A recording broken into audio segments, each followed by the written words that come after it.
Okay, hello all, and welcome to this Coping with COVID webinar tonight. And thanks for coming along. Uh, Now, we were just having a bit of a chat earlier, and for a couple of people, this second round of lockdown has really impacted people more than the first lockdown. And so, really, the whole idea of this webinar is to go through and have a look at sort of what type of things can we benefit from during this lockdown. Because a lot of times when things like this happen, we're kind of thinking, well, when anything goes wrong, really, a lot of the time we're thinking, well, why is this happening um, to me? In other words, why is this? It's almost like, why are we suffering from this? But I've heard a great saying by a guy called Jared Yellen, who started reframing that and saying, okay, well, why is this happening for me? And when you put it that way, I mean, I'm sure you've had times in your life where you have gone through very, very difficult things. And I can think of specific examples in my life, maybe about 12 years ago and even longer ago again. And when we're younger, of course, these things you think they're going to last forever. If you're a teenager, you've got problems. And then as you get older, you mature and you realize you're going to have ups and downs and you're going to get through it. But even as adults, sometimes we go through some quite horrific things. And it's hard to see any benefit in them whatsoever. Then when you're looking back from maybe 10 or 15 years, maybe there's a nugget, maybe there's something there that, you actually realise that you've really gained from it. And sometimes it might take many, many years for that to be seen. And sometimes it might not be seen at all. But really, it's almost like a diamond, to form a diamond, it's basically carbon, trees, plants get crushed on coal, millions and millions of years. The crushing and the pressure forms diamonds. So I'd like you to think of it a bit like that. Like, what can we get from this lockdown? In other words, why is this happening for me? And my name's Michael Wheelahan. I'm with Breathe Hypnotherapy. Breathe Hypnotherapy, we've got more than 95% success rate in helping people quit smoking in only one session. It's guaranteed. We also help people with weight loss, phobias, sleep issues, and stress and anxiety. So again, if I can help in any way, please just get in touch. You can jump on the website there and fill in a form and just let me know how I can help. And, we do a free 15-minute consultation and chat and just sort out any way that I can help in any way. And but please don't hesitate to get in touch if I can help. The webinar is not really about that today. It's really about, giving you information to help you not only cope with this lockdown, but hopefully thrive throughout it. Rightio. So one thing to bear in mind is that, your loved ones and friends and even people you don't know, people you're meeting in shops or in the streets or, you're coming upon, we've got to have a little bit of patience with everyone because everyone does cope with stress in different ways and anxiety in different ways. And even in our own lives, things to look out for is, changes in sleeping or eating patterns. If it's not so obvious, the stress that they're suffering, just have a look at the changes perhaps in those sorts of things. There might be worsening mental health conditions. And sometimes, unfortunately, people do turn to things like tobacco or alcohol or other drugs. And really, this just exacerbates the issue. This just makes things worse. So what I'd like to do is offer all sorts of different alternatives that you can turn to that can actually help in life. But do bear in mind that everyone responds differently, and do have some patience and empathy for others that don't necessarily respond in the same way that you do. Now, physical self-care is incredibly important when we're talking about just good mental health and staying fit and healthy. And there is a very, very strong connection between the body and the mind. So when we look at reducing stress and helping with mental health, we really need to take care of the body. And of course, eating nutrient-dense diet and eating the proper foods, healthy, unprocessed, nourishing foods in just the right quantity. I mean, that's something that can obviously really, really help with your mental health. and with your general well-being. Now, I think both of you are aware of the power of breathing, and most of my clients, I've taught this too, because breathing is so effective in reducing stress levels. And normally I teach people a cycle of 7 breathing exercise. But before I do that, maybe what I'll do is just teach you a little bit of another exercise as an introduction to the cycle of 7 breathing exercise, and it's about belly breathing. And so the way that you do this is you're actually pulling in the diaphragm, pulling it down fully and extending it fully. So when you're breathing in, you're really breathing into the tummy. And they've actually shown that this is linked to the parasympathetic nervous system. So basically, mind and body are incredibly powerfully linked with breathing. When you think about it, from millions of years of evolution, we were designed to either fight or run. If we're threatened, by either an enemy or a predator, then we had to either run or fight. What that means is our bodies were rushed with this adrenaline and cortisol. The blood leaves the vital organs and goes to the extremities so that we can actually fight or fight. And if you think about the breathing, it's short, shallow, and very fast. And this is the way we're wired, right? And conversely, when you're doing big, long, slow, deep breaths, it's telling the mind that everything's okay, everything's safe, you're secure, you're fine. And the amazing thing about the mind-body connection is that, you can actually force yourself to become stressed by doing short, shallow breaths, and you can actually force yourself to relax by doing the big, long, slow, deep breaths. And this is where this belly breathing comes in. So even now, if you try it, if you put one hand on your tummy and one hand on your chest, and when you breathe in, breathe a big, long, slow, deep breath all the way in. And as you breathe in, feel your tummy pushing out. So feel that hand on the tummy pushing out. And then you keep breathing. So you feel the bottom half of the chest and then the top half of the chest. And then when you're breathing out, you squeeze all of the air out. So you really feel your chest deflating first, and then just as you're breathing out, actually push the tummy in and squeeze the last breath of air right out of your lungs. So that's the way you do the breathing, big, long, slow, deep breaths, really filling the lungs and emptying the lungs with every breath. And then the other thing that you can add to this is counting. And this is very effective in helping the mind relax as well, because it's very difficult to keep the mind busy with worry or stress about the future or the past if you're counting while you're doing this breathing exercise. So the cycle of 7 breathing exercise is you breathe in and you count to 7 while you're breathing in. You hold your breath for the count of 7 with your lungs full of air. Then you breathe out for the count of 7, nice and slow, really emptying your lungs all the way. And then you hold out for the count of 7. With no air left in your lungs, just hold your breath. So it's in for 7, hold for 7, out for 7, and hold out for 7. And that's one cycle. The idea of this is to do it 7 times. And I usually count it off on my fingers because it's easy to lose track of where you're up to. So do that cycle of 7 breathing 7 times. And if you do that, you can actually measure a decrease in your heart rate and a decrease in your blood pressure. So it's pretty incredible. It's very, very effective at relaxing the mind. And what I do is I recommend that you do this multiple times a day and you link it to other things. So it might be when you first get up in the morning, when you go to bed. It could be before or after every meal. If you're driving, it could be each time you go to a traffic light, you stop at a traffic light, just trigger that cycle of 7 breathing. Because of course you can do it with your eyes open. You can do it anywhere. You can do it in a meeting or when you're in the shops waiting in a queue. But the more often you do that, it's very effective in terms of relaxing the mind and body and bringing your mind into a peaceful state. Now, we talked about eating and how important eating the right types of food. And there are actually some foods that have been shown to reduce stress.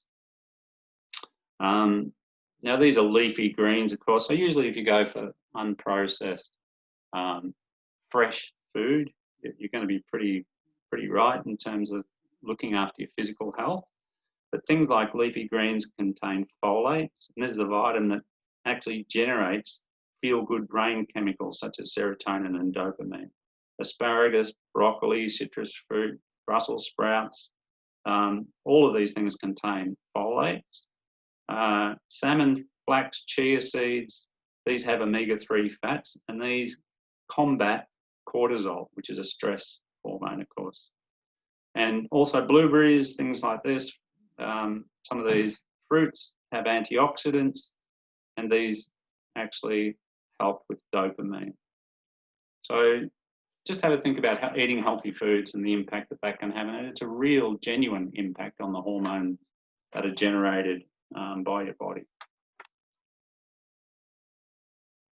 Now, of course, exercise is critical as well. And this is no secret at all in terms of mental health. It's one of the most effective things.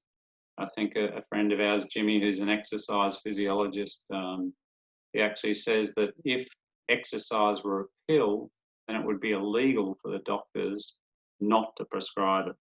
That's how powerful it is in helping with health. And of course, with mental health, it's just equally as important. And that's been proven by numerous studies as well. So there's all sorts of things you can do. It doesn't have to be really hard aerobic activity, although aerobic activity is best, I think, in terms of relaxing the mind. That's my own personal experience from it. You know, cardio, if you don't have time to do cardio, although most people are going to have time at the moment, it's just whether you have access to the equipment, I guess. But you can do things like you know, interval training, where it's a really fast, brisk walk, you know, just for a few minutes, followed by a slow walk, by a brisk, slow. And they've actually shown that you can, within 5 minutes, if you really get your heart pumping, and you do this, you can all do it all within 5 minutes. If you really get your heart pumping and do quite strong cardio work, within 5 minutes of just a minute hard work, a minute rest, a minute hard work, a minute rest, do that 3 times a week. It can be as effective as running or jogging 30 minutes 3 times a week. But any sort of exercise is going to help. So I really urge you to get out and do whatever you can in terms of exercise. And sleep, of course, is another really important aspect of mental health in terms of, you know, that it's really important. And sleep, the amount of sleep that people need is different for different people, you know, but anywhere between 7 and 9 hours is normal, the normal range for people. And, you know, lack of sleep definitely leads to increased stress levels. And again, this has been clinically proven as well. And there's even torture techniques where they stop people from sleeping. So it's very, very bad for the mental health if people have a poor sleep pattern. Now, it's important to get a good sleep pattern that you have a good sleep hygiene. And so it's like a routine that you have that gives your body a signal and your mind a signal that it's time to wind down. You know, and it's a good idea to actually go to sleep and wake up at the same times to help with that routine as well, even on the weekends. But I mean, activities that you can do before going to sleep are things like, you know, stretching or reading or having a bath or meditating or, you know, drinking a cup of warm tea. It's important to avoid all the blue lights, the electronics, the computer. You know, don't be scrolling through social media just before bed, and also just avoiding really vigorous activity, you know, in the last hour or so before bed as well. Avoiding caffeine. All those sorts of things can really help you to develop that healthy sleep hygiene and get a good night's rest. Right, social self-care. Now, we are social beings, and this is why this is so hard for so many of us at the moment, because we are forced into a situation where we're not really touching people or hugging people we love. And it is important that we don't neglect relationships. And so we need to look at other ways of maintaining and cultivating close relationships now that we're not able to see each other. And of course, there are all sorts of different ways that we can do that. But it's really important to stay connected during these times. So how do we stay connected? Of course, there's lots of different ways we can do this. It doesn't matter where people are located. You know, in some cases, we might be even able to stay connected better than before. An example of this is with my sisters. So I have 5 sisters, and one actually lives in Queensland. We always miss her at the family parties. We're a close family, and we get together normally once a month where it's someone's birthday, because all my sisters have had kids and we've had 3 kids, so there's 30 something in the family. So there's always a birthday party going on at least once a month generally, and then we combine 2 or 3 parties. So of course, now that we can't do that, we're still getting together, but we're getting together over Zoom. And the beautiful thing of this is, like, for a while they were meeting every week, and my sister from Queensland was there every week. And of course, that was a real bonus to have her involved in those family activities. So we've really got to think about what we can do now, and not focus on what we can't do and what's not available to us. Really turn that focus around and start looking outside of the box. And that might be as simple as a quick text message as you think of someone. Even go through your list of friends and just decide to text it, 1 friend each day or 2 friends each day. I've heard of people actually starting book clubs where they decide to read the same book, and then they get together every couple of days or at least once a week to actually chat where they're up to on the book. And so all sorts of different things, but just start thinking outside of the box and seeing what ways you can actually stay connected. And communication is, of course, very, very important, because the other aspect of this is that we're locked in with each other. Sometimes we're locked in with family members for long, long periods of time, and we've never been locked in with them for that long. So it's really important here to not let frustration or anger take over. If you are feeling stressed,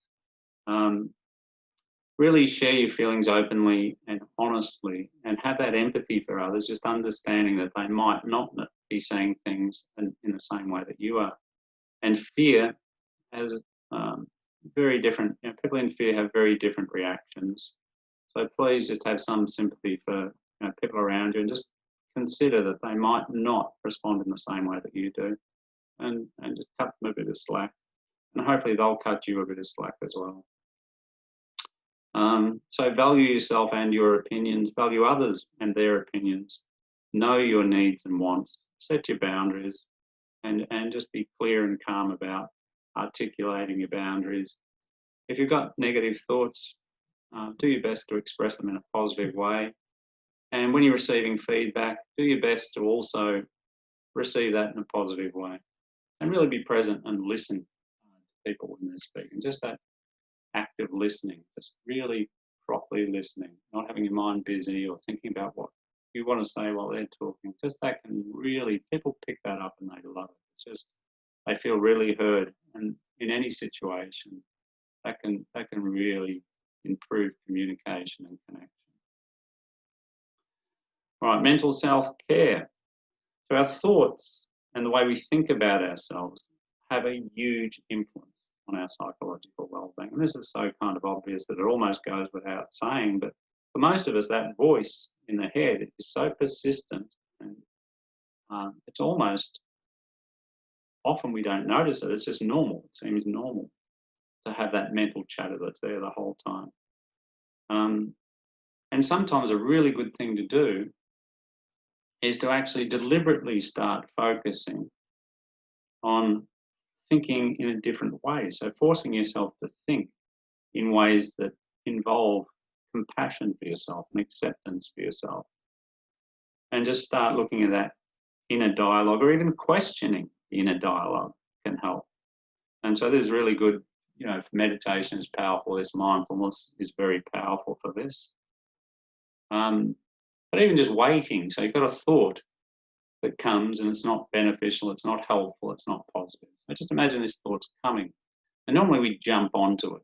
And it's like there's no gap between the stimulus and the response. So it's like the action happens or something happens, the thought happens, and instantly the feeling happens. But what I'd like you to do is just step into a space where you witness that thought. So just watch it coming, wait for it coming. It comes, and watch your reaction. Now sometimes and often that reaction will just be happening, but start witnessing the reaction. And don't try and make it go away, just be with it. And just allow it to be. Allow it to be okay that you've got that reaction. And just notice how it all shifts. And eventually, if you practice this, you'll be able to have a bigger gap between the stimulus and the response. So that gap is very, very peaceful. So I encourage you to kind of step into just giving some space to your thoughts and seeing the thoughts almost like traffic. Because we have tens of thousands of thoughts every day, and we don't jump on all of them. A lot of them we don't even notice. But what I'd like you to do is I want you to see the ones that you are jumping on, just see them as more traffic. Just let them run. And if they grab you, just allow that to be and let it pass.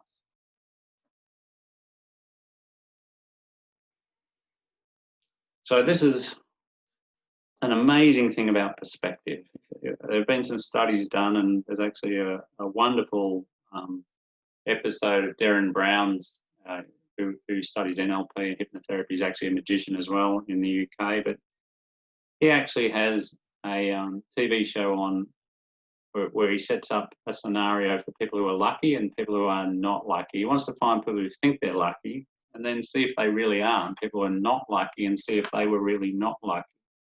This is an amazing thing to look up to, so I encourage you to check that out. Because the truth is that your beliefs do, in a way, generate reality. And it's almost like there's an easy way of thinking about this, because if you go out into the day and you smile at everyone you see, then basically people smile back. You know that, don't you? So if you go out and you're frowning or you're upset, it seems that people frown or they don't smile as much. And that's just a very simple way of saying this. But basically, your attitude, the way you think, and your approach to others is kind of reflected back to you. And so taking that positive outlook and deliberately just having a positive outlook can actually change the way the day unfolds.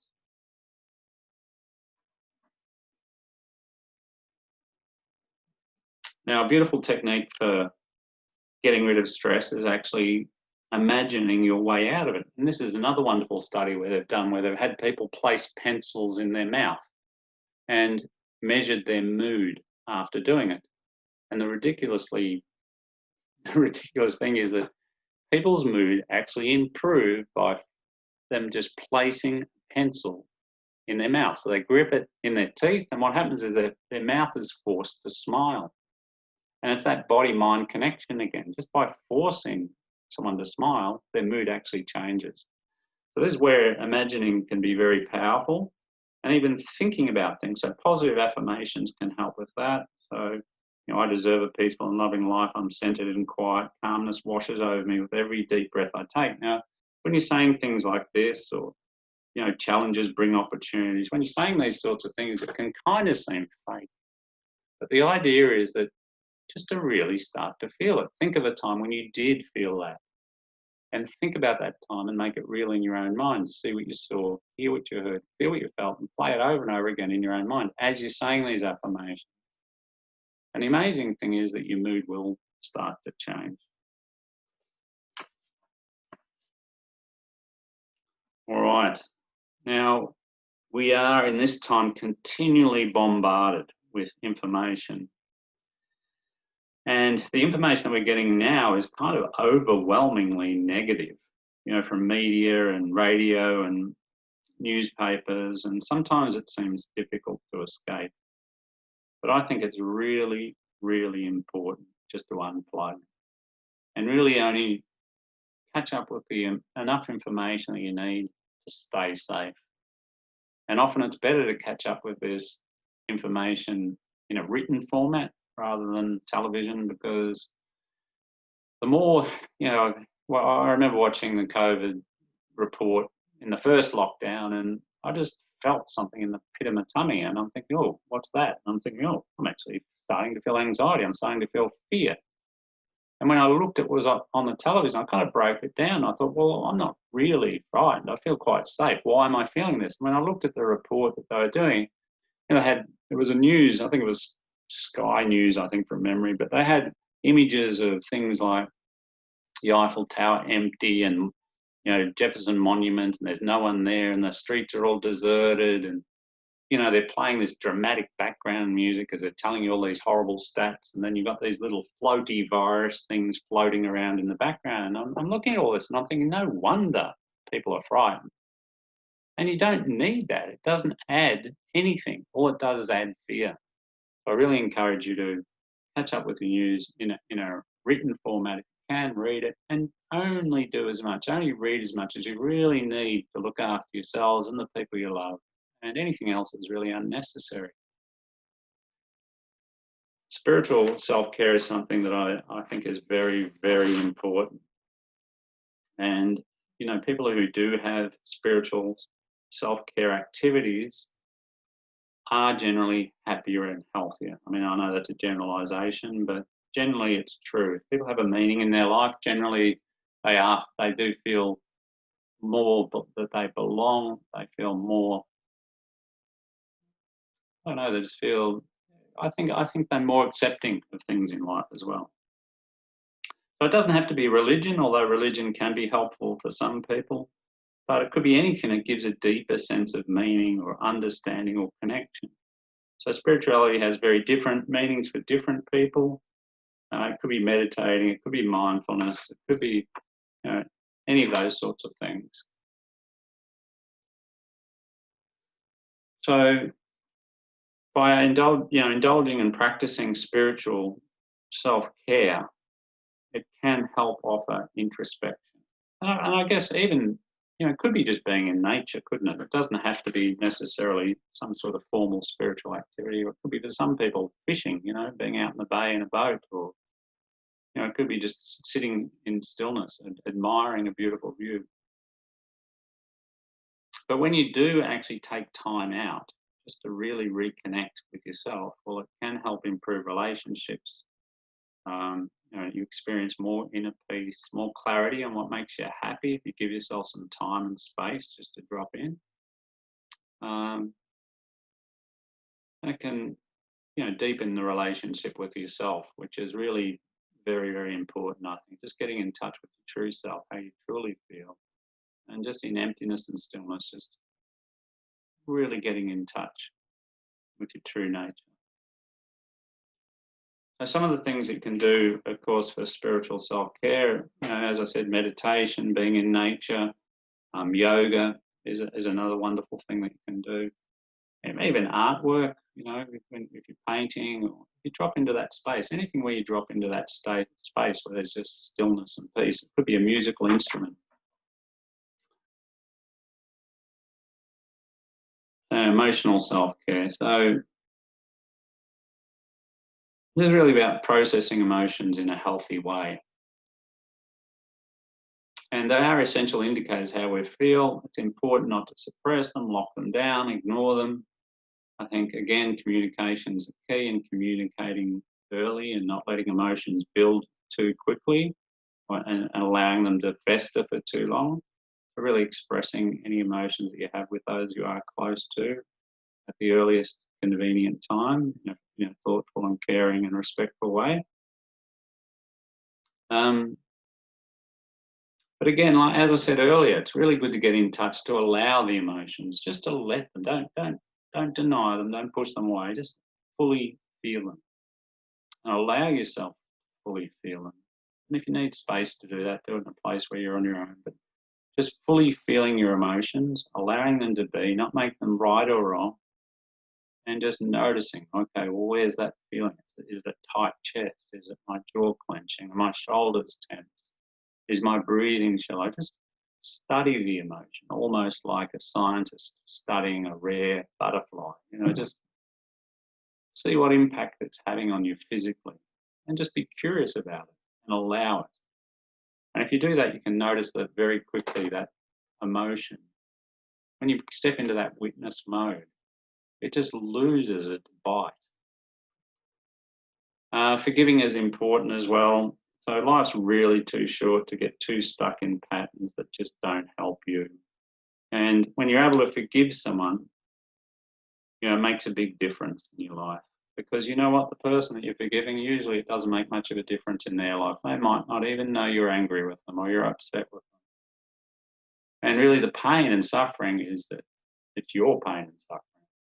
Now, I like to think about this like a snake bite. And maybe someone did do something that was mean or horrible or unfair, or, you know, to you. Now, maybe it was a deliberate thing, maybe it wasn't, maybe it was just inconsiderate. But whatever it was, when you think about what that was, it's a bit like a snake bite. Now, the snake bites and it puts a venom in the victim. But it's not actually the snake bite that kills, it's the venom. I want you to think about that. Like the action, whatever it was that hurt you, it's like the bite. The venom is under your control. The venom is the thought that just keeps circulating and circulating around the system, poisoning you. So this is why forgiving is so powerful, because when you let go of that resentment or that pain and you forgive, then really you're just taking a lot of stress and worry and pain away from yourself. There is a video on forgiveness in the resources. I'll post all the resources in the chat box in a while. And so you'll be able to access all the resources that we used for this presentation today. Now, another wonderful practice is gratitude.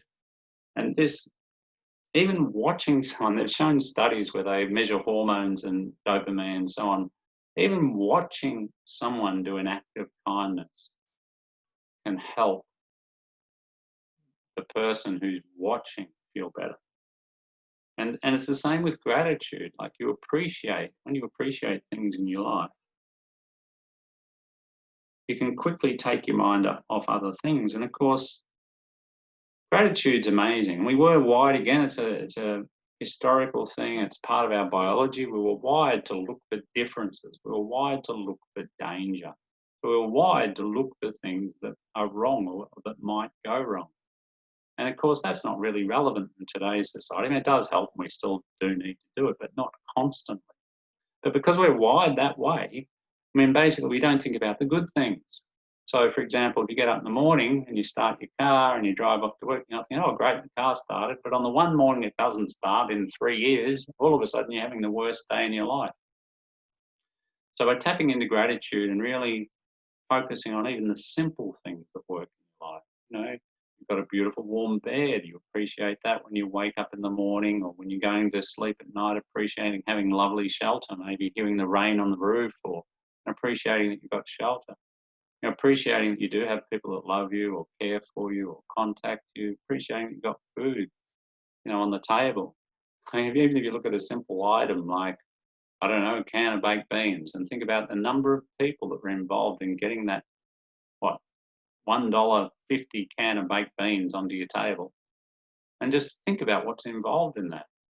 I mean, the tin that it's in, that metal had to be mined. So there's a whole, process and infrastructure. The machines that dug the mines had to be built. The people who worked the mines, it had to be transported. It probably was on a plane somewhere or a truck.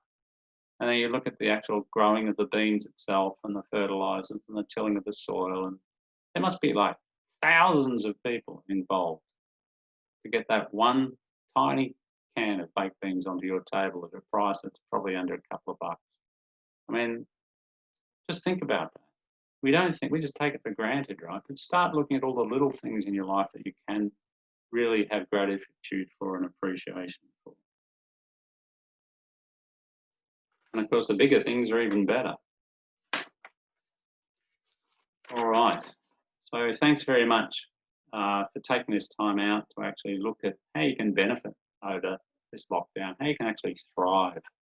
What things can you do that you've always wanted to do and you never had time to do? Start writing out a list of all those things and go back, to even when you were a kid. What was it you wanted to learn? Was it a music instrument? Was it yoga? Did you want to write a book? Did you want to write poetry?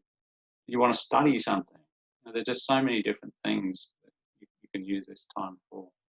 I'm really hoping that this has helped in some way. Again, I'm very happy to help in any way I can. So please go to www.breathehypnotherapy.com and fill in the form there and just let me know how I can help. I'll get in touch. I'll give you a call. Happy to spend 15 minutes on the phone for you to give you more tips. Or if you do want to get booked in to help with things like sleep issues or phobias or weight loss or quit smoking, then I'm happy to talk about those things as well, or even quantum consciousness, where you really get in touch with your true nature, really get in touch with that deep, sense of self and that peace and emptiness. because with quantum consciousness, it's like a guided meditation. I can guide you into a place where most people wouldn't reach unless they've been meditating for 15 years. I'm also running free meditations every weekday morning from 6 till 6:30 during this lockdown. That's on Facebook Live, and I'll paste the link for that in here as well. So please join in if that appeals to you. And I'll basically get the chat box up now and post those resources in for you.